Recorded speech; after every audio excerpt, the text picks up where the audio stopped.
Harold Frederick Shipman nació el 14 de enero de 1946 en una urbanización de viviendas sociales en la ciudad inglesa de Nottingham. Sus padres eran ambos cristianos metodistas devotos, mientras que su padre se ganaba la vida conduciendo camiones para varias compañías de transporte. En la escuela, Harold se destacó como un prometedor atleta, pero cuando tenía solo 17 años, recibió una terrible noticia que cambiaría su vida. Su madre tenía cáncer y era terminal. Durante los siguientes meses, mientras su madre entraba en las etapas finales de su batalla contra la enfermedad, el joven Harold observó cómo los médicos le administraban morfina para aliviar su dolor. Era lo único que le daba algún alivio, y permanecía en un estado casi sereno y dichoso, hasta su eventual muerte el 21 de junio de 1963.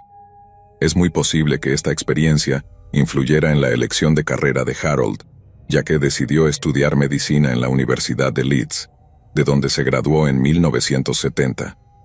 Pero también es posible que esta experiencia lo haya influido para tomar otra decisión mucho más tarde en su vida, una que haría de su nombre sinónimo de una variedad aterradora de mala praxis médica.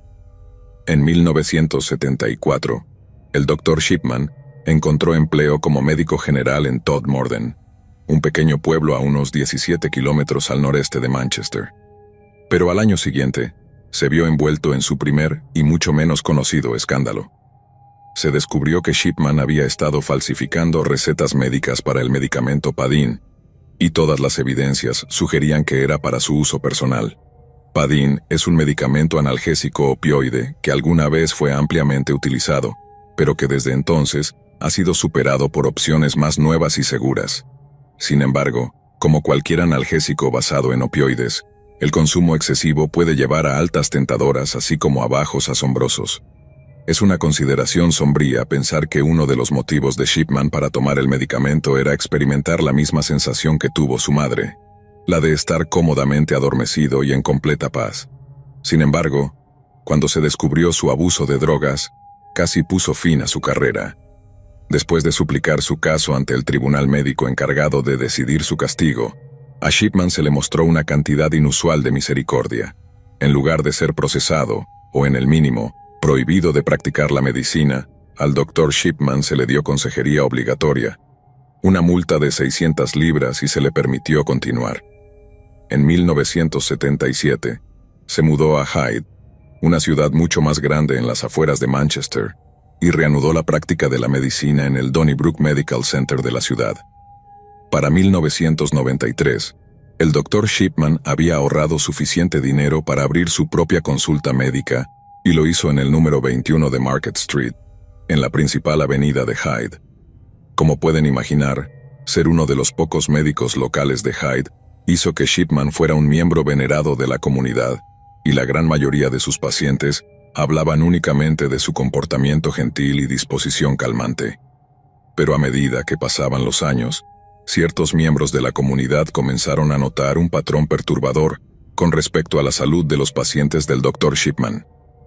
En marzo de 1998, el principal forense del sur de Manchester recibió una llamada de la doctora Linda Reynolds, quien trabajaba en una práctica médica justo enfrente de la que poseía el Dr. Shipman. Le dijo al forense que había notado una tasa de mortalidad inusualmente alta entre los pacientes del Dr. Shipman, específicamente entre las mujeres ancianas. Poco más de un mes después, la policía del Gran Manchester interrogó al Dr. Shipman en relación con las muertes, pero no encontró nada sospechoso en su comportamiento. Para aquellos que lo conocían, el Dr. Shipman era poco menos que un ángel, un hombre que se tomaba el tiempo de visitar a sus pacientes en casa para asegurar la más alta calidad de cuidado y comodidad. Aliviaba el dolor de docenas de mujeres ancianas de buen corazón y tenía una gran cantidad de testigos de carácter para testificar a su favor. Después de una larga investigación, los cargos contra Shipman fueron retirados y se le permitió seguir practicando la medicina. Pero Linda Reynolds no fue la única persona que notó circunstancias inusuales en torno a las muertes de los pacientes del Dr. Shipman. El 24 de junio de 1998, la exalcaldesa de Hyde, Kathleen Grundy, fue encontrada muerta en su casa. Parecía haber fallecido pacíficamente en su sueño y al principio, no había nada remotamente sospechoso sobre su muerte. Sin embargo, cuando su hija Ángela leyó el testamento de su madre, quedó atónita. Su madre, con quien había tenido una relación muy cercana a lo largo de los años, no le había dejado ni un centavo, mientras que al Dr. Shipman le había dejado una suma de 386,000 euros. A pesar de su roce con el escándalo, para ese momento el Dr. Shipman seguía siendo un miembro muy querido de la comunidad. Pero Kathleen Grundy no amaba a su doctor más que a su propia hija, por lo que Angela se mostró profundamente e inmediatamente sospechosa. Siguiendo el consejo de un amigo, Angela se acercó a la policía del Gran Manchester y les pidió que investigaran. Habiendo interrogado ya al Dr. Shipman por sospecha de mala praxis médica, la policía se movió rápidamente para autorizar la exhumación del cuerpo de Kathleen Grundy. Luego, tras un análisis exhaustivo, los examinadores médicos hicieron un descubrimiento impactante. El cadáver de Kathleen contenía rastros de diamorfina, más comúnmente conocida como heroína.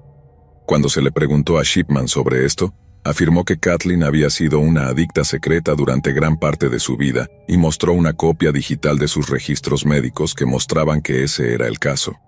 Sin embargo, tras un análisis más detallado, uno de los oficiales notó algo claramente inconsistente en los registros. La mayoría de las entradas habían sido compuestas mucho antes de que Kathleen falleciera, pero muchas de ellas parecían haber sido editadas en los días posteriores a su muerte. Armados con claras evidencias de la mala conducta de Shipman, fue arrestado bajo sospecha de asesinato el 7 de septiembre de 1998. Cuando la policía registró su domicilio, recuperaron una máquina de escribir y tras un cuidadoso análisis, determinaron que había sido utilizada para falsificar el testamento de Kathleen Grundy. Una vez que esto quedó claro, tenían casi todas las pruebas que necesitaban para demostrar la culpabilidad de Shipman en un tribunal de justicia. La única pregunta era cuántas otras mujeres había matado. En los meses previos a su juicio, la policía revisó los registros de pacientes de Shipman, aislando a aquellos que parecían haber fallecido repentinamente. Como mínimo, había 15 casos en los que Shipman fue la última persona en ver a su paciente con vida, y en cada uno de esos casos había rastros de diamorfina en los restos de los fallecidos. Pero a medida que la investigación continuaba, los investigadores hicieron un descubrimiento horripilante. Para cuando la policía terminó de analizar los registros de pacientes de Shipman, tenían sus 15 casos de muestra sólida, pero el número real de víctimas estaba en algún lugar entre 20 y 150. Cuando el juicio del Dr. Harold Shipman comenzó el 5 de octubre de 1999, la policía había decidido centrarse exclusivamente en sus 15 víctimas definitivas, cuya causa de muerte fueron inyecciones letales de diamorfina entre los años 1995 y 1998.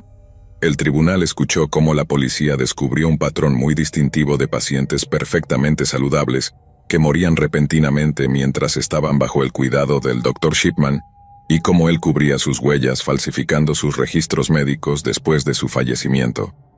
Era un caso irrefutable, y el 31 de enero del año 2000, Shipman fue declarado culpable de los 15 cargos de asesinato y un cargo de falsificación. Se le dio una tarifa de vida completa, lo que significa que pasaría el resto de su vida natural tras las rejas. Shipman protestó su inocencia durante todo el juicio y disputó la legitimidad de las pruebas científicas presentadas por la fiscalía.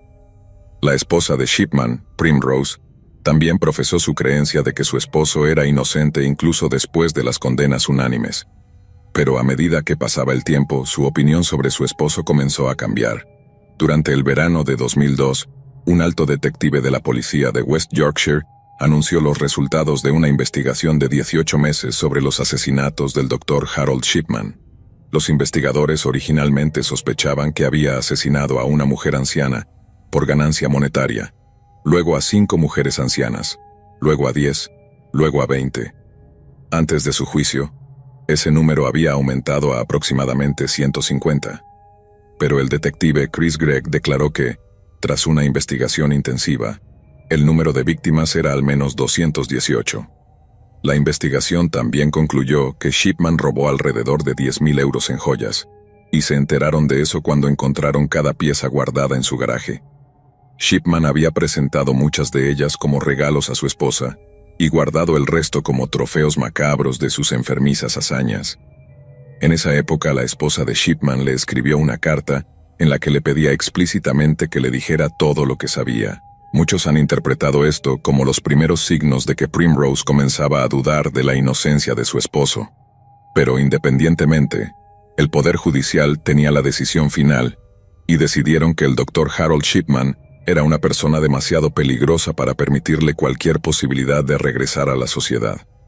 El veredicto de culpabilidad de Shipman lo convirtió en el único médico en la historia británica en ser declarado culpable de asesinar a sus pacientes, y la vergüenza asociada con ese título puede haber contribuido a una decisión que tomó en las primeras horas del 13 de enero de 2004. Esa mañana, uno de los guardias de la sección de Shipman en la prisión de Wakefield lo descubrió colgado de una sábana en los barrotes de su ventana. El personal médico se apresuró a salvar su vida, pero el Shipman de 57 años fue declarado muerto en el lugar. Las familias de sus víctimas afirmaron sentirse engañadas por sus acciones y con razón. Shipman nunca había dado una confesión completa y nunca había insinuado siquiera los motivos de sus crímenes. Sin embargo, en opinión de muchos, no se necesita ser Sherlock Holmes para trazar algunos paralelismos entre los asesinatos de Shipman y una de las experiencias definitivas de su infancia. Durante los últimos días de vida de su madre, Shipman observó una y otra vez cómo un médico aliviaba su sufrimiento. Es difícil imaginar el tipo de alivio que un joven Harold sintió en esos momentos, viendo la aguja hundirse en su brazo antes de que una expresión de dicha se apoderara del rostro de su madre. Tal vez no fue realmente el Dr. Shipman quien mató a esas mujeres. Fue el pequeño Harold quien no quería nada más que otorgar a esas pobres ancianas la paz. La misma paz que se le había otorgado a su propia madre en los días antes de su muerte. Un jardín conmemorativo para las víctimas de Shipman, llamado el Jardín de la Tranquilidad, se inauguró en el Hyde Park de Hyde el 30 de julio de 2005. En su inauguración, el concejal de Tameside, Joe Kitchen, declaró: "Un jardín como este nos da la oportunidad de despedirnos de nuestros seres queridos, cosa que lamentablemente no tuvimos la oportunidad de hacer en su momento porque nos fueron arrebatados por alguien que debería haber sabido".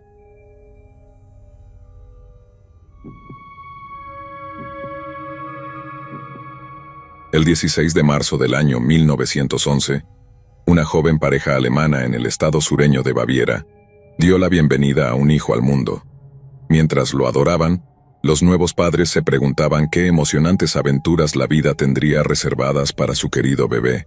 Sin embargo, pocos sabían ellos que el nombre que le dieron se convertiría en sinónimo de algunos de los actos de crueldad más horribles que el mundo haya conocido. Lo llamaron Joseph Mengele, pero más tarde se ganaría el apodo de Todesengel, que en inglés significa ángel de la muerte.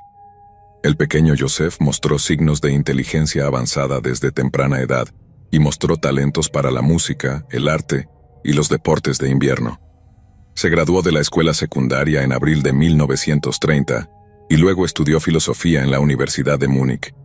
Fue allí donde Joseph se interesó por la política de la extrema derecha. Al año siguiente se unió a una organización conocida como los Cascos de Acero, un grupo paramilitar de derecha compuesto principalmente por veteranos de la Primera Guerra Mundial, que tenía estrechos vínculos con el partido nazi. Tan estrechos que, unos años después, fueron absorbidos de buena gana en la unidad paramilitar del partido nazi, la Sturmabteilung o SA, con el joven Joseph siguiéndolos de cerca. 2 años después de su graduación de la Universidad de Múnich en 1935, Joseph encontró trabajo en el Instituto de Biología Hereditaria e Higiene Racial de Frankfurt. Para ese momento, Hitler y los nazis ejercían un control absoluto sobre el Estado alemán, y como sugiere el nombre, el Instituto de Higiene Racial era simplemente una herramienta para implementar su plan aterrador para el pueblo alemán. Para cuando fue contratado por el Instituto de Frankfurt, Joseph era un nazi fanático y estaba completamente inmerso en sus horribles pseudociencias raciales. Pero no solo la raza fascinaba a Joseph, también lo hacían la genética en general, y bajo la tutela del genetista alemán Ottmar Freiherr von Verschuer, Joseph desarrolló una obsesión casi maníaca con los gemelos idénticos. En 1938, Joseph presentó su tesis, que se centraba en los factores genéticos que resultan en fisuras labiales, mentonianas o palatinas. Su trabajo le valió un doctorado en medicina de la Universidad de Frankfurt en 1938, con sus examinadores elogiando su fiabilidad y su capacidad para presentar verbalmente material complejo de manera clara.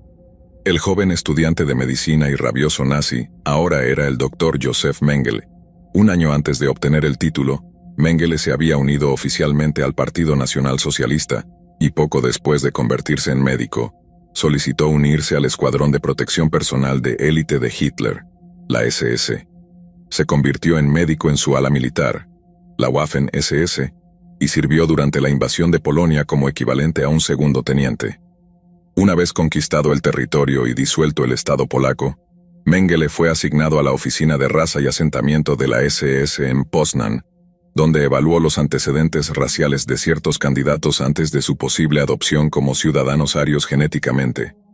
Unos años más tarde, durante la invasión fascista multinacional de la Unión Soviética, Mengele fue gravemente herido tras una batalla cerca de la ciudad de Rostov. Se le concedió la Cruz de Hierro de primera clase, la insignia de herido en negro y la medalla por el cuidado del pueblo alemán, pero más tarde fue declarado médicamente no apto para el servicio militar. Durante el verano de 1942, incapaz de luchar pero aún deseando servir al Tercer Reich, el Dr. Mengele fue transferido a la Oficina de Raza y Asentamiento de la SS en Berlín, donde continuó su trabajo con Ottmar Freiherr von Verschuer, quien para ese momento era jefe del Instituto de Antropología, Herencia Humana y Eugenesia. Mengele y von Verschuer disfrutaron de una relación laboral fructífera, pero después de solo unos meses de investigación conjunta, el científico mayor hizo una sugerencia a su colega más joven. Von Verschuer había recibido noticias de un programa científico nazi de alto secreto que estaba involucrado en un proyecto de investigación de vanguardia en algún lugar del sur de Polonia. A Mengele le dijeron que si se unía al proyecto tendría acceso a las condiciones de laboratorio que aquellos en Berlín solo podían soñar y que tendría el potencial de convertirse en uno de los académicos más destacados en su campo. Mengele no necesitó tiempo para considerar la propuesta, y en pocos días abordó un tren que lo llevó en un viaje de 564 kilómetros y medio hasta el pequeño pueblo polaco de Oświęcim. En este punto muchos de los pasajeros del tren se bajaron, pero para el Dr. Mengele, esta no era su destino final. Para él y solo un puñado de otros pasajeros, el tren continuaría hasta una parada más. Un complejo de 39 kilómetros cuadrados rodeado de alambre de púas que él y sus camaradas llamaban Auschwitz. El sitio que más tarde se conoció como Auschwitz-Birkenau. Originalmente era un cuartel del ejército polaco, pero tras la invasión alemana, la SS, el cuadro político de élite de Hitler, lo convirtió en un campo de prisioneros de guerra. Los internos originales del campo eran soldados polacos, pero con el tiempo, más y más prisioneros políticos fueron enviados al campo junto con criminales alemanes, traídos para funcionar como prefectos brutalmente sádicos. Las primeras ejecuciones por gas tuvieron lugar en agosto de 1941, lo que sirvió como una prueba exitosa para los horrores a escala industrial que seguirían. La construcción de un campo hermano más grande comenzó el mes siguiente, de ahí el nombre de Auschwitz II, y luego en los siguientes 2 años, 1.3 millones de personas fueron encarceladas allí, mientras que poco más de 1 millón de ellas serían asesinadas por cosas tan arbitrarias como las circunstancias de su nacimiento o a quien amaban. Millones fueron gaseados, pero un número inconcebible también perdió la vida por hambre, enfermedades o ejecuciones sumarias. Otros fueron asesinados durante experimentos médicos repugnantes, muchos de los cuales fueron dirigidos por nada menos que el Dr. Joseph Mengele. Mientras Auschwitz estaba operativo, funcionaba tanto como un campo de trabajo como un campo de exterminio, pero esto obligó a los funcionarios del campo a dividir a los internos en 2 categorías al llegar: aquellos que podían trabajar y aquellos que serían asesinados. De los declarados no aptos para trabajar, alrededor del 75% eran mujeres, niños y ancianos.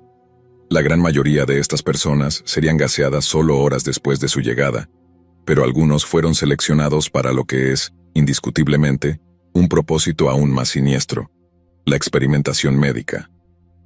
Al llegar al campo en 1943, el Dr. Mengele fue nombrado médico de la sección del campo que albergaba a prisioneros romaníes. Uno de sus diputados era evaluar el proceso de recuperación de cualquier prisionero enfermo. Y si el Dr. Mengele decidía que no se estaban recuperando lo suficientemente rápido, serían enviados a las cámaras de gas con el siguiente grupo de condenados. El Dr. Mengele también participó en el proceso, por el cual los trabajadores eran separados de los condenados, pero a diferencia de la mayoría de los otros médicos de la SS, que supuestamente veían las selecciones como una de sus tareas más estresantes y desagradables, el Dr. Mengele disfrutaba la oportunidad de jugar a ser Dios, y a menudo se lo veía sonriendo o silbando antes o después del proceso. Sin embargo, tal vez una de las razones por las que el Dr. Mengele disfrutaba tanto de las selecciones era que le proporcionaba una vasta selección de conejillos de indias humanos. Como ya hemos mencionado, Mengele estaba particularmente fascinado con los gemelos idénticos y los trillizos, y se cree comúnmente que esto se debía a su deseo de aumentar la población de Alemania. Esencialmente, Mengele creía que si podía aislar el proceso biológico específico por el cual un óvulo fertilizado se divide en dos embriones separados, podría generar un enorme aumento en el número de alemanes arios. Las madres de cabello rubio y ojos azules podrían someterse a un tratamiento mediante el cual su único bebé ario se convertiría en dos bebés arios, aumentando la tasa de crecimiento poblacional de Alemania en hasta un 200% en el transcurso de una sola generación. La teoría de Mengele impresionó tanto a los altos mandos que recibió cientos de miles de marcos del Reich en financiamiento, y se le concedió incluso su propio laboratorio personal ubicado en uno de los compuestos de crematorios de Auschwitz. A diferencia de la mayoría de las víctimas del campo, los sujetos de prueba de Mengele estaban relativamente bien alimentados y alojados en un lujo comparativo. Esta fachada de buen trato significaba que, en una retorcida ironía, el Dr. Mengele era una figura alarmantemente popular. A menudo repartía dulces a los niños del campo, quienes, ya sea por afecto o por temor, lo llamaban tío Joseph. Era capaz de ser tan amable con los niños, dijo uno de los antiguos colegas de Mengele. Les daba caramelos, aprendía sus nombres, era como si realmente se preocupara por ellos. Luego, al minuto siguiente, los seleccionaba para ser enviados al crematorio. Siempre que realizaba pruebas en gemelos, el Dr. Mengele supervisaba exámenes físicos semanales para asegurarse de que estaban en el mejor estado de salud antes de comenzar los experimentos. También es importante notar que Mengele, rara vez, experimentaba con ambos gemelos al mismo tiempo, ya que un niño podía servir como sujeto de prueba, mientras que el otro desempeñaba el papel de sujeto de control.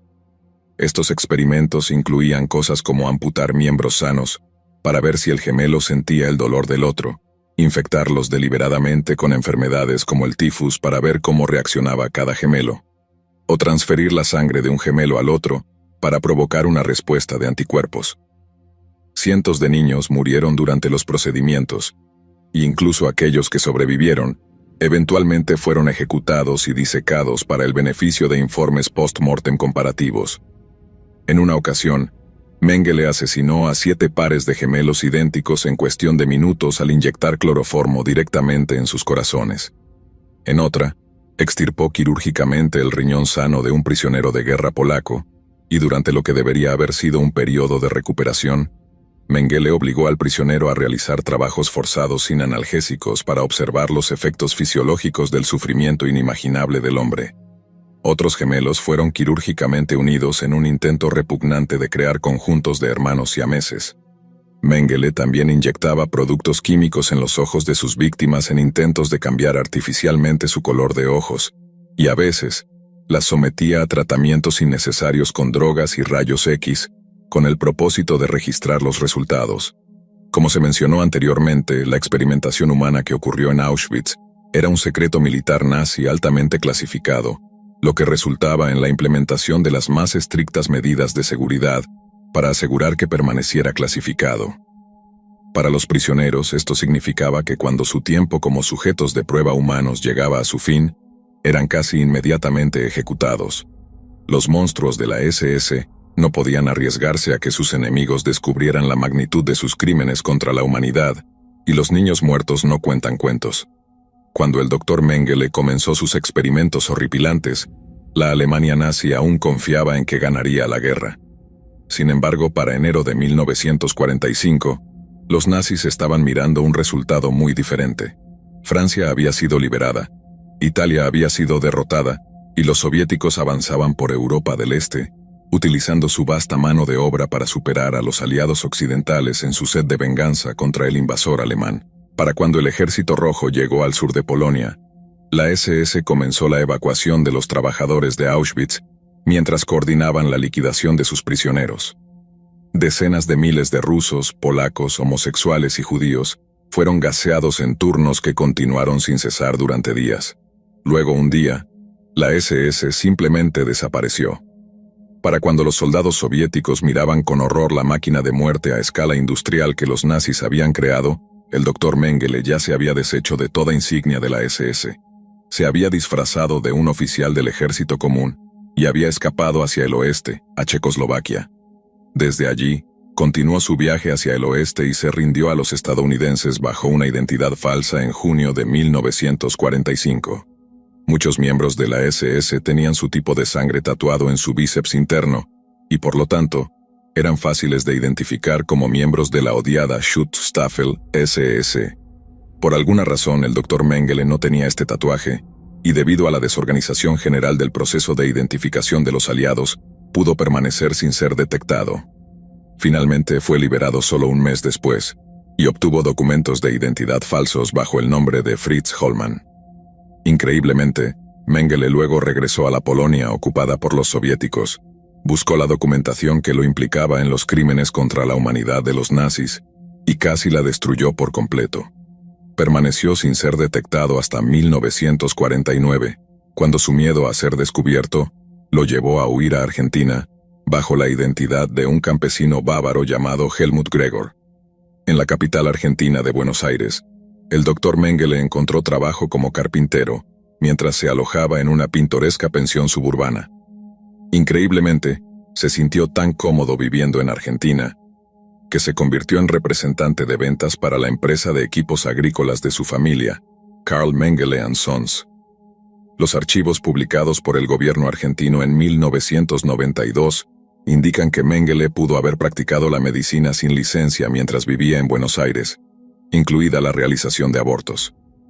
Luego, en 1956, Mengele logró obtener una copia de su certificado de nacimiento original y la utilizó para solicitar un pasaporte argentino a su nombre original. Una vez que pudo viajar internacionalmente, Mengele realizó una peregrinación emocional a la nación de su nacimiento y se reunió con su cuñada viuda, Marta, antes de pasar una semana en su ciudad natal de Günzburg, en Baviera.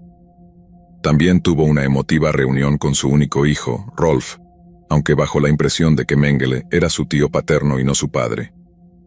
Después de regresar a Sudamérica en septiembre de 1956, Mengele estaba tan seguro de que había escapado de sus crímenes que abandonó sus identidades falsas y comenzó a vivir abiertamente.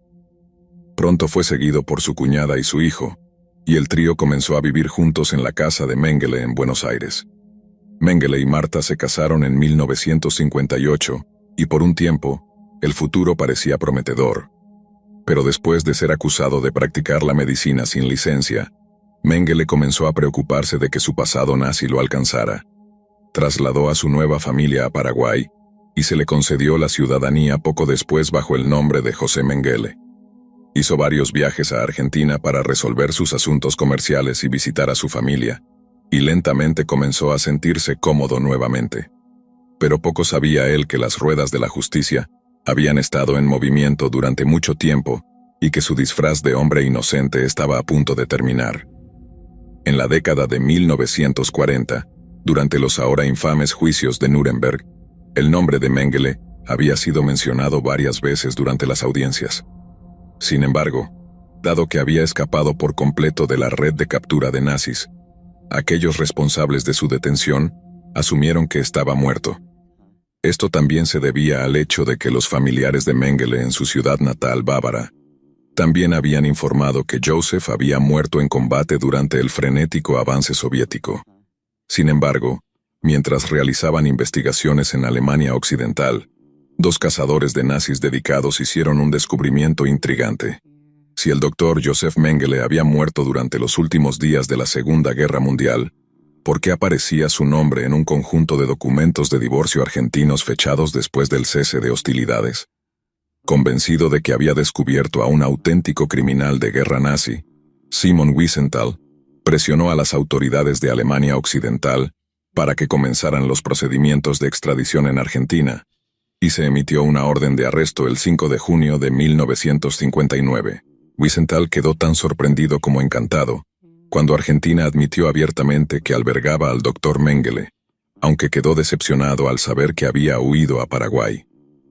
Frustrado con la falta de cooperación de Sudamérica, Wiesenthal informó a la agencia de inteligencia israelí, el Mossad, que sospechaba que Mengele vivía en una granja rural en Paraguay, cerca de la frontera con Argentina. En el verano siguiente, en mayo de 1960, el jefe del Mossad esperaba capturar a Mengele en la misma operación que llevó al oficial nazi Adolf Eichmann a la justicia.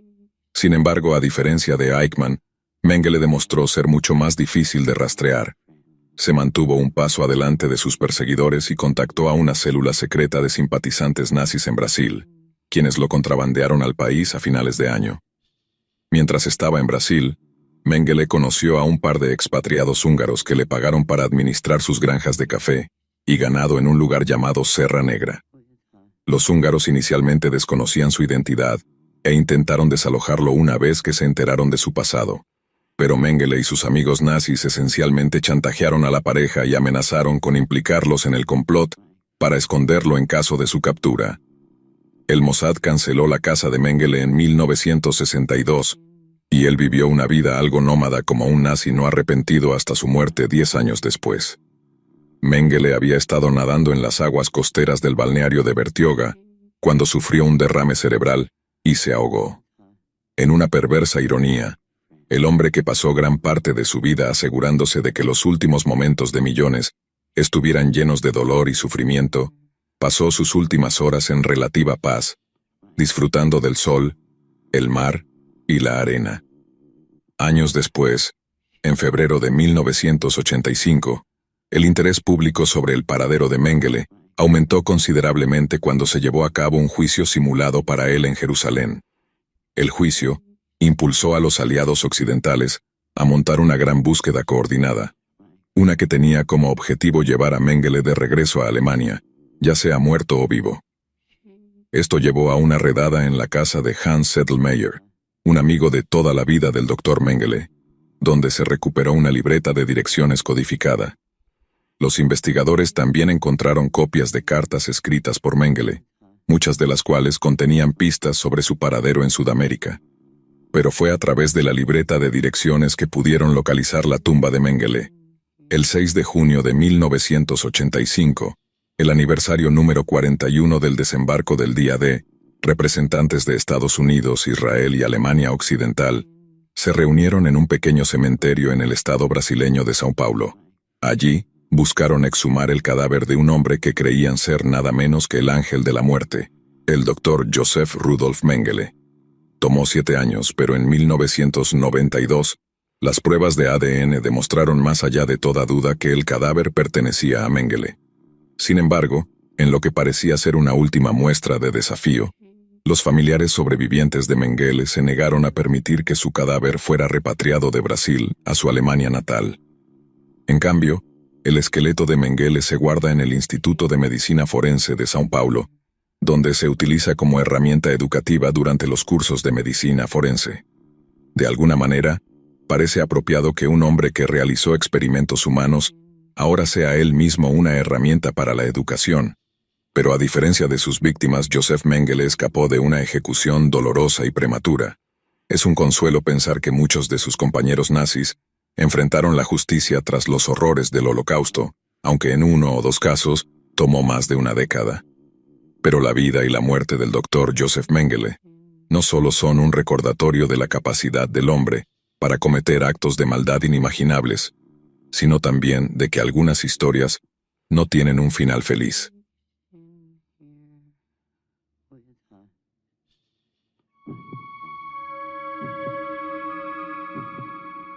El 4 de enero de 1990, una empleada de contabilidad del condado de Hertfordshire, en Inglaterra, entró en labor de parto tras su primer embarazo.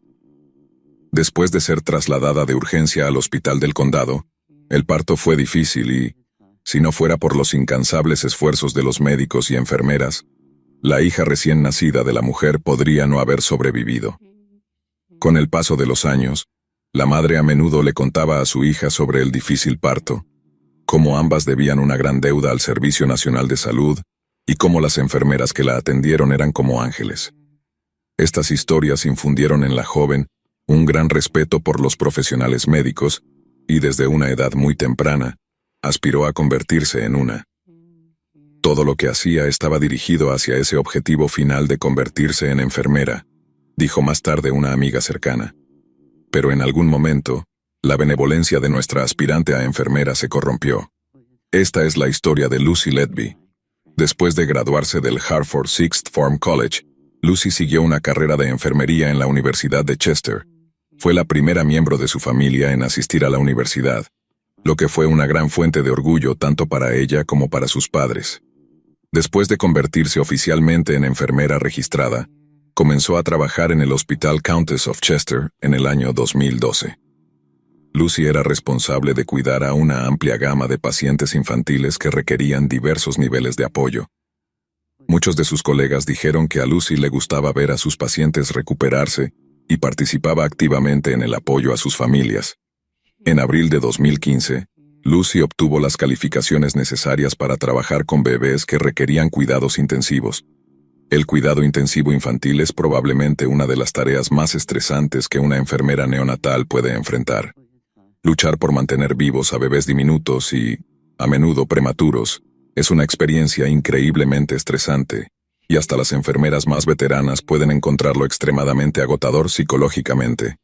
En vista de eso, se impone un estricto patrón de turnos para que ninguna enfermera esté en primera línea durante demasiado tiempo, y a quienes pierden a un paciente, se les ofrece tiempo libre para recuperarse mentalmente. En la noche del 8 de junio de 2015, y aproximadamente 30 minutos después del comienzo del turno de Lucy, la condición de un bebé sano, a quien llamaremos Niño A, comenzó a deteriorarse rápidamente. Alrededor de 30 minutos después, había fallecido. Al día siguiente, cuando uno de los pediatras del hospital se enteró de la muerte del niño A, se quedó atónito. Fue completamente inesperado y muy perturbador, dijo el doctor. El bebé no mostró ningún signo de problemas durante el día, y no tenía ninguna preocupación por él ni por su hermana gemela. Durante el incidente en cuestión, una enfermera observó a Lucy de pie sobre la incubadora del niño A mientras su condición se volvía crítica, pero asumió que Lucy se estaba encargando de la situación y decidió no intervenir. Sin embargo, unos minutos más tarde, la enfermera observó que la condición del niño A no había mejorado, y que Lucy parecía estar simplemente de pie sobre él, observando cómo el bebé se quedaba sin fuerzas. La enfermera entonces llamó a un doctor, quien observó manchas inusuales de color azul y blanco en la piel del niño A. Este doctor en particular nunca había visto tales marcas antes, y simplemente se dedicó a intentar salvar la vida del bebé. Media hora después, el niño A estaba muerto. El niño A nació prematuramente como gemelo fraternal, y su hermana, a quien llamaremos Niña B, estaba presente en la misma unidad de cuidados intensivos cuando él murió. Naturalmente sus padres estaban devastados al recibir la noticia de su fallecimiento, pero pocos sabían que su tormento aún no había terminado. Poco más de 24 horas después del fallecimiento del niño A, su hermana gemela, la Niña B, también sufrió una emergencia médica grave. Afortunadamente, el personal del hospital pudo estabilizar la condición de la bebé, y ella sobrevivió. Pero en su piel estaban presentes las mismas extrañas manchas azules y blancas que había en el cadáver de su hermano gemelo. En los días siguientes a Lucy se le ofreció permiso remunerado y apoyo psiquiátrico, ya que la muerte del niño A marcó la pérdida de su primer paciente. Se creía que sería profundamente afectada por ello, pero para sorpresa de sus jefes, Lucy rechazó la oferta y pidió volver al trabajo. Luego se le ofrecieron turnos diurnos trabajando con bebés mucho más estables, pero su respuesta fue que encontraba el trabajo de cuidados no intensivos aburrido. Algunos vieron su determinación como admirable, mientras que otros creían que estaba corriendo antes de poder caminar, pero ciertas personas tenían más que simples reservas menores respecto a la actitud y el comportamiento de Lucy. En los días siguientes a la muerte del niño A y la emergencia que involucró a su hermana gemela, la niña B, los resultados de las pruebas mostraron que la niña B tenía un intestino lleno de gas. Esto puede ser extremadamente peligroso para un bebé prematuro o recién nacido, ya que la creciente hinchazón en su abdomen puede dificultar cada vez más la respiración.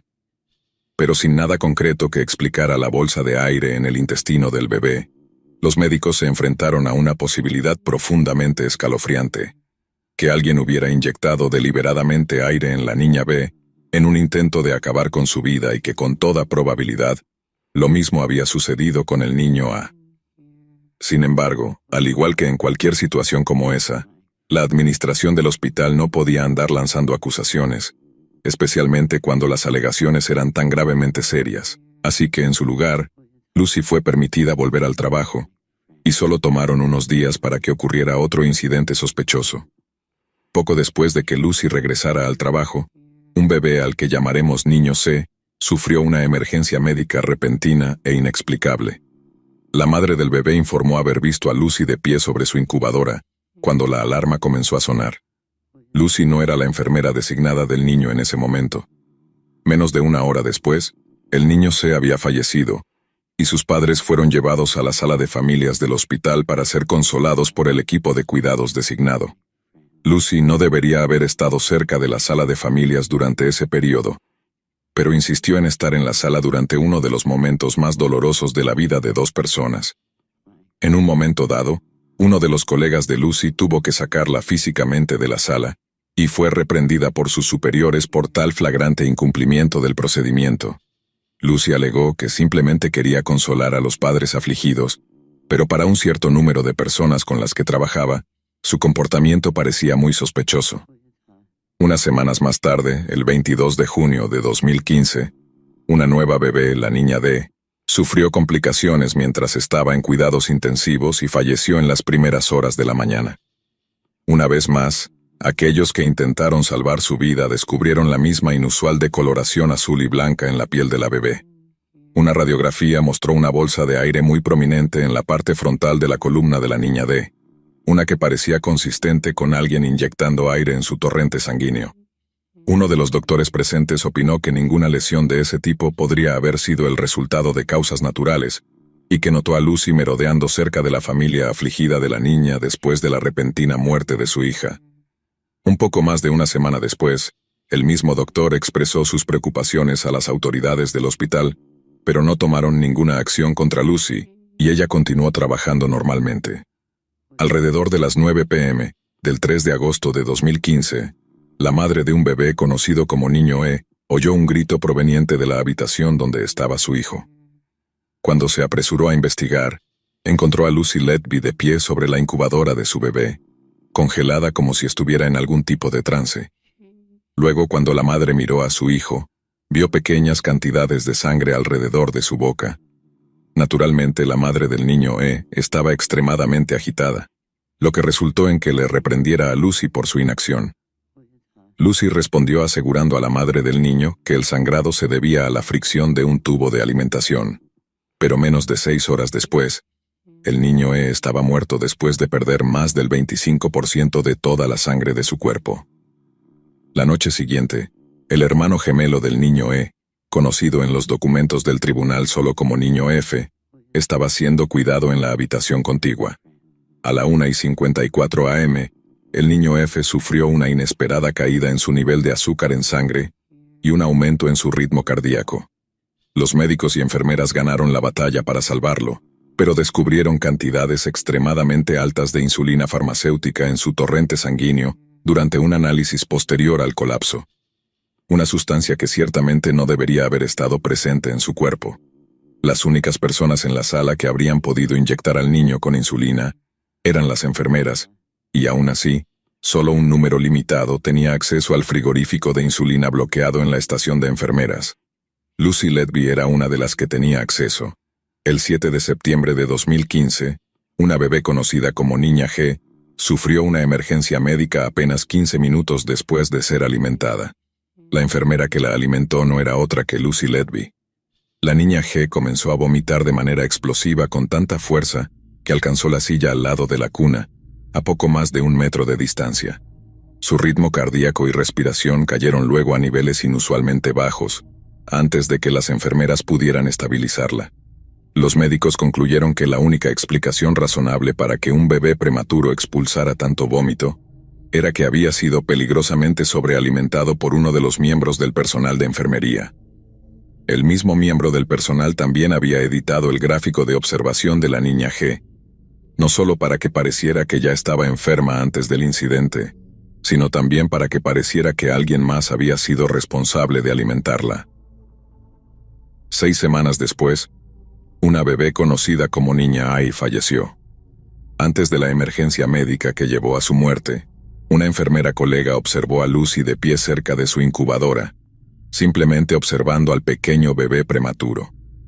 Durante su autopsia, se encontró que la niña I tenía una gran cantidad de aire en exceso en su estómago. Una vez que surgió que su muerte tenía todas las mismas características que las otras muertes misteriosas, un puñado de médicos en la unidad de Lucy hizo una seria queja a la administración del hospital. La administración ordenó lo que se conoce como una revisión de personal, que investigaría algunas de las preocupaciones de los médicos, pero estos mismos médicos también fueron ordenados a no hacer escándalo hasta que se realizara la revisión. Muchos de los altos directivos del hospital parecían convencidos de que las muertes eran mera coincidencia, pero la revisión encontró una constante. Solo una enfermera había estado de turno en cada una de las muertes sospechosas. Y no solo era la misma enfermera que insistía en trabajar exclusivamente en cuidados intensivos, sino que también era la misma enfermera que parecía tener una obsesión poco saludable con los padres de los niños muertos. Lucy Letby. En abril de 2016, los administradores del hospital finalmente acordaron actuar sobre las muertes misteriosas y sacaron a Lucy de los turnos nocturnos para ver si el patrón la seguiría. El número de emergencias médicas nocturnas disminuyó significativamente mientras que los incidentes diurnos aumentaron considerablemente. El 9 de abril de 2016, 2 hermanos gemelos sufrieron emergencias repentinas con solo horas de diferencia. Uno de los gemelos, que desafortunadamente falleció, tenía una cantidad aterradora de insulina en su sistema, mientras que el otro parecía haber sido inyectado con aire en su torrente sanguíneo, pero logró sobrevivir. Un médico notó que los casos eran idénticos a los de los niños E y F. Ambos eran gemelos, y uno había sido inyectado con insulina, mientras que el otro había sido inyectado con aire. Unas semanas más tarde, los administradores del hospital se reunieron con médicos preocupados que les dijeron que Lucy Letby necesitaba ser suspendida antes de una investigación completa y exhaustiva. Una vez más, se les dijo que dejaran de hacer escándalo, y una vez más el ciclo se repitió. Lucy volvió al turno de noche cuando 2 hermanos pequeños sufrieron emergencias médicas con solo horas de diferencia. Fue su primer turno de regreso después de unas cortas vacaciones, durante las cuales el número de emergencias que involucraban a bebés había disminuido drásticamente. Uno de los bebés, el niño O, había estado tan sano que los médicos habían considerado darle el alta antes del incidente. Cuando primero mostró signos de enfermedad, uno de los miembros del personal de enfermería sugirió que lo trasladaran a la guardería número 1, donde solo se mantenía a los niños más enfermos. Lucy no estuvo de acuerdo y mantuvo al bebé en su guardería. Unas horas más tarde, el niño O estaba muerto. Una vez más, las radiografías de la autopsia mostraron que tenía una cantidad anormal de gas en su cuerpo, junto con daños en su hígado que un patólogo describió como provenientes de un impacto severo. Solo 13 minutos después de la muerte del niño O, Lucy Letby estaba alimentando a su hermano, conocido como Niño P, cuando desarrolló una lesión catastrófica en su diafragma y murió poco después. Al igual que su hermano, el niño P tenía una bolsa de aire devastadoramente grande dentro de su torso. Algunos han referido a estas 2 muertes como el punto de inflexión en el continuo calvario. El momento en que tanto los administradores como los consultores se dieron cuenta de que se debía tomar una acción drástica. Lucy ahora era vista como un peligro mortal para los bebés bajo su cuidado. Fue removida de sus deberes de enfermería y luego colocada en un rol puramente administrativo hasta que se pudiera llevar a cabo una investigación exhaustiva. Pero antes de que los investigadores pudieran siquiera poner la pluma en el papel, Lucy presentó una queja seria ante la junta del hospital. Sorprendentemente, a principios de 2017, la queja de Lucy fue aceptada por la junta, que determinó que su remoción de la unidad neonatal fue, y cito, orquestada sin evidencia contundente. Un ejecutivo llamó a todo el asunto una caza de brujas y sugirió que protegieran a Lucy de estas acusaciones antes de su inmediato regreso al trabajo. El hospital luego se volvió contra el doctor que había sido el crítico más vocal de Lucy, el doctor Ravi Jayam, y lo obligaron a escribirle una carta de disculpa. Se le advirtió que si volvía a mencionar el tema, enfrentaría serias repercusiones. El doctor Jayam había sido silenciado, pero sus colegas no, y continuaron con sus quejas hasta que finalmente, en marzo de 2017, la principal enfermera neonatal de toda la región intervino para dar sus recomendaciones. No tenía ninguna duda de que algo podrido estaba ocurriendo en las unidades neonatales del Hospital Countess of Chester, y que la policía debería haber sido notificada formalmente hace mucho tiempo. 6 días antes de que Lucy regresara al trabajo, los administradores del hospital se reunieron con oficiales de la policía de Cheshire, afirmando que lo hicieron para buscar garantías que nos permitan descartar causas no naturales de muerte. La posterior investigación, apodada Operación Colibrí, buscó determinar si las muertes infantiles fueron causadas deliberadamente o si simplemente habían sido parte de una desafortunada pero totalmente natural cadena de eventos. La investigación tomó poco más de un año, pero el 3 de julio de 2018, Lucy fue arrestada bajo sospecha de 8 cargos de asesinato y 6 cargos de intento de asesinato. Al año siguiente, fue arrestada nuevamente, y el número de intentos de asesinato se elevó a 9. El último arresto ocurrió en noviembre de 2020, momento en el cual la policía había acumulado alrededor de 20.000 piezas individuales de evidencia. Lucy fue puesta en suspensión provisional por el Consejo de Enfermería y Partería, y simplemente esperó a ser informada de la fecha de su juicio. El 10 de octubre de 2022, Lucy se declaró no culpable de todos los 7 cargos de asesinato y todos los 15 cargos de intento de asesinato, culpando las muertes a la mala higiene del hospital y a los bajos niveles de personal. El Servicio de Fiscalía de la Corona presentó a Letby como una presencia constante y malévola en las unidades neonatales del hospital, y que abusó no solo de su autoridad, sino también de la confianza de sus pacientes. El tribunal escuchó que una vez, una madre interrumpió a Lucy mientras estaba en el proceso de asesinar a su hijo. Cuando la madre levantó la voz, Lucy le dijo, «Confía en mí, soy enfermera». Luego, Letby bañó al bebé fallecido frente a sus padres, sonriendo mientras lo hacía. Se estableció un claro patrón. Lucy aislaba a una víctima, esperaba a que sus colegas estuvieran de espaldas, y luego utilizaba insulina o un émbolo, que es un término médico para las burbujas de aire que inyectaba para terminar con la vida de los infantes. Este tipo de muertes solo ocurrían cuando Lucy estaba de turno, y el jurado vio una amplia evidencia de esto antes de que la fiscalía la entregara a la defensa. Los abogados defensores de Lucy argumentaron que era una enfermera dedicada en un sistema que había fallado, y que el caso de la fiscalía se basaba en suposiciones y coincidencias. En su opinión, los fallos masivos de un hospital ocupado eran demasiado grandes para culpar a una sola persona, pero la evidencia presentada por sus oponentes era demasiado fuerte. Un médico recordó que en febrero de 2016 había visto a Lucy de pie sobre la incubadora de un bebé mientras el niño dejaba de respirar repentinamente. Cualquier otra enfermera habría respondido actuando de inmediato, pero Lucy simplemente se quedó allí, mirando como si estuviera perdida en algún tipo de trance. La misma Lucy aceptó que los resultados mostraban que las víctimas habían sido inyectadas deliberadamente con insulina, y no contestó que alguien debió haberles administrado la inyección, pero categóricamente negó que fuera ella. El cuarto día del juicio, la fiscalía presentó una nota manuscrita supuestamente escrita por Lucy que decía lo siguiente: «Soy malvada, hice esto». Decía: «Los maté a propósito, no podía cuidarlos. Nunca me casaré ni tendré hijos y nunca sabré lo que es tener una familia». Otra nota decía: «No he hecho nada malo y no tienen pruebas, entonces, ¿Por qué he tenido que esconderme? La defensa argumentó que las notas constituían la angustiosa expresión de una joven en miedo y desesperación al darse cuenta de la enormidad de lo que se decía sobre ella. Pero una vez más la fiscalía demostró lo contrario. El diario anual de Lucy estaba marcado con las iniciales de los bebés que mató en los días exactos en que murieron, y dentro del mismo diario había una nota que decía cosas como: «Soy malvada, hice esto. No quiero hacer esto más, y ayuda». En mayo de 2023, la propia Lucy tomó el estrado y rompió en lágrimas mientras le decía al tribunal que no tenía intención de hacer daño. Cuando se le preguntó por qué escribió «Soy malvada, hice esto» en su diario, Lucy respondió: «En ese momento sentía que si había hecho algo mal, debía ser una persona malvada y horrible. De alguna manera había sido incompetente y había hecho algo mal que había afectado a esos bebés.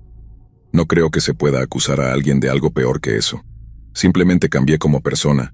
Mi salud mental se deterioró. Me sentía aislada de mis amigos en la unidad. Desde un punto de vista de autoconfianza, me hizo cuestionar todo sobre mí misma». La fiscalía señaló que Lucy solo lloraba cuando hablaba de sí misma y de las dificultades que enfrentaba debido a las acusaciones. Pero cuando se refería a los niños que supuestamente había asesinado, estaba inquietantemente tranquila frente al intenso interrogatorio. Después de un largo período de deliberación, el veredicto del jurado fue devuelto el 18 de agosto de 2023. Encontraron a Lucy culpable de los 7 cargos de asesinato, lo que la convirtió en la asesina en serie de niños más prolífica en la historia moderna de Gran Bretaña. 3 días después, fue condenada a cadena perpetua con una orden de vida completa, la sentencia más severa posible bajo la ley inglesa. Esto hizo de Lucy solo la 4ª mujer en la historia legal del Reino Unido en recibir tal sentencia. Durante el juicio, la fiscalía sugirió varios posibles motivos que podrían haber llevado a Lucy a matar bebés. El primero y posiblemente el más escalofriante sugerido fue que Lucy simplemente se aburría y obtenía una descarga de adrenalina de las condiciones de crisis que se desarrollaban. El segundo fue que Lucy estaba jugando a ser Dios y recibía una emoción seleccionando quién viviría y quién moriría. Sin embargo, el tercero y quizás el más perturbador de los motivos sugeridos fue que los asesinatos eran para atraer la atención de un médico casado con quien Lucy había tenido una breve pero intensa aventura. El nombre de este médico estaba en la lista de practicantes que serían llamados siempre que hubiera una crisis en la unidad neonatal, lo que significaba que Lucy podría haber estado instigando las emergencias para pasar más tiempo con el objeto de sus afectos. Ella negó que este fuera el caso, pero cuando este mismo médico se presentó para testificar en su contra, Lucy intentó salir de la sala del tribunal sin permiso. Esto parece una reacción muy visceral para alguien que nunca fue nada más que profesional con sus colegas, lo que significa que esta teoría en particular parece tener considerablemente más peso que las 2 primeras. A pesar de tal cantidad de pruebas, hay muchos que creen vocalmente que Lucy es inocente, y en septiembre de 2023 celebraron la noticia de que el Servicio de Fiscalía de la Corona está considerando un nuevo juicio por uno de los cargos de intento de asesinato de Lucy. Se ha establecido una fecha provisional para el 10 de junio de 2024, pero no se llevará a cabo ningún juicio hasta que los jueces decidan permitir apelaciones en todas las condenas actuales de Lucy. Hasta entonces, solo nos queda preguntarnos, ¿podría ser que una joven que soñaba con ayudar a los demás desde que era niña se haya visto atrapada en una secuencia de eventos desafortunadamente pesadillesca que la implican puramente por circunstancia? ¿O hay otra Lucy Letby, una que solo hemos vislumbrado, que infligió dolor a los más inocentes e indefensos entre nosotros y lo disfrutó?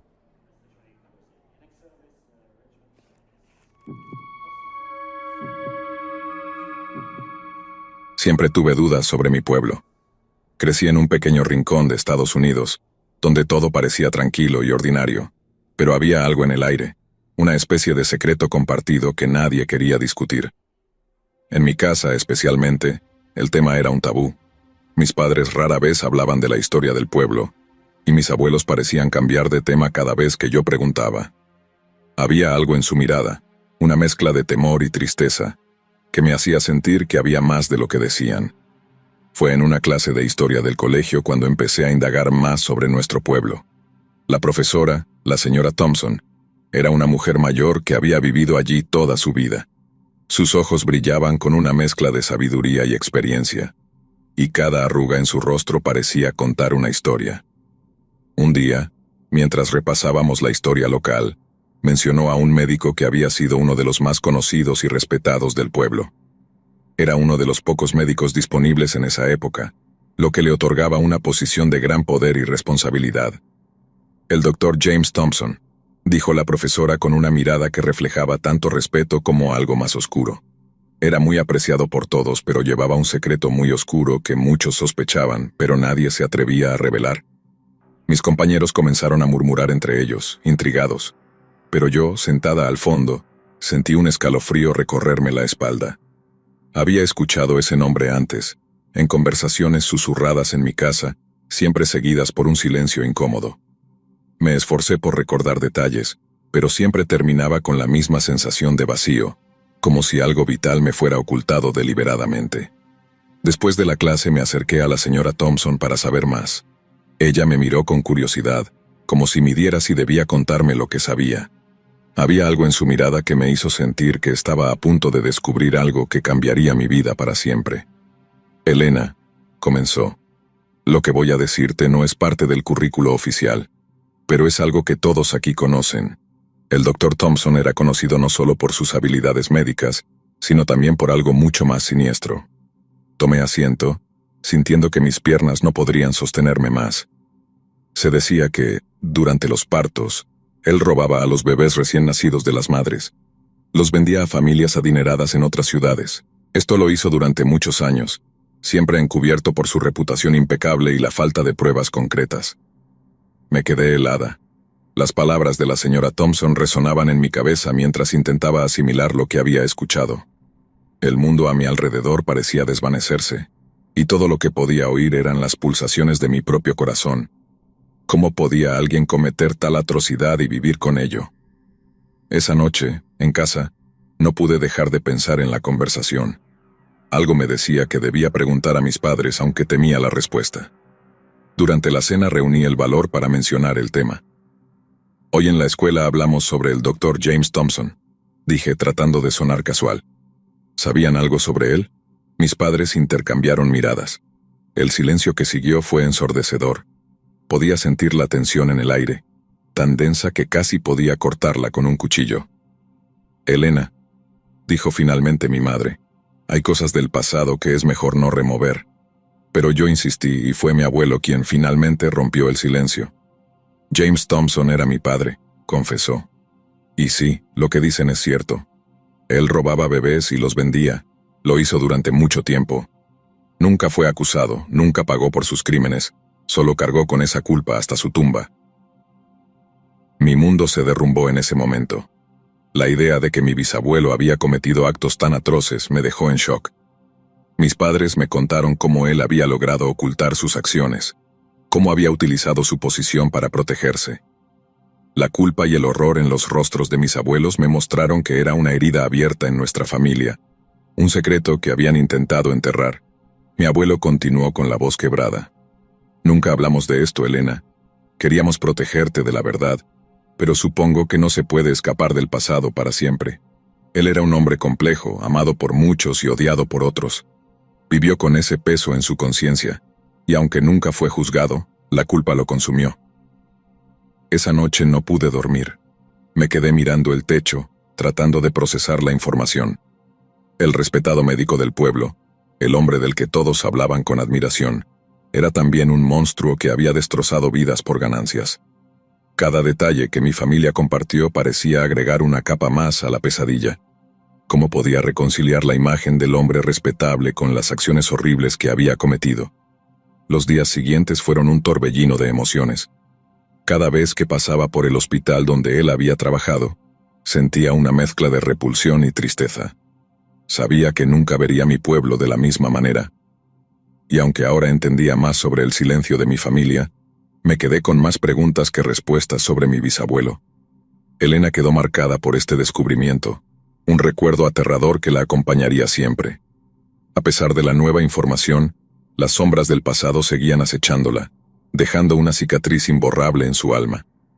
Comencé a buscar más información por mi cuenta, hablando con vecinos y leyendo viejos artículos de periódico. Cada nuevo dato confirmaba lo que me habían dicho, pero también dejaba claro que había mucho más que nunca se revelaría. Mi bisabuelo se había llevado muchos secretos a la tumba, y yo solo había arañado la superficie. Cada noche me encontraba pensando en los bebés que nunca conocieron a sus verdaderos padres, en las familias que fueron destrozadas por la codicia y el egoísmo. Y aunque nunca podré cambiar lo que ocurrió, me comprometí a no dejar que su memoria se desvaneciera en el olvido, recordando siempre la importancia de la verdad y la justicia, por dolorosa que sea. A medida que avanzaba en mi investigación, descubrí que había otros en el pueblo que también buscaban respuestas.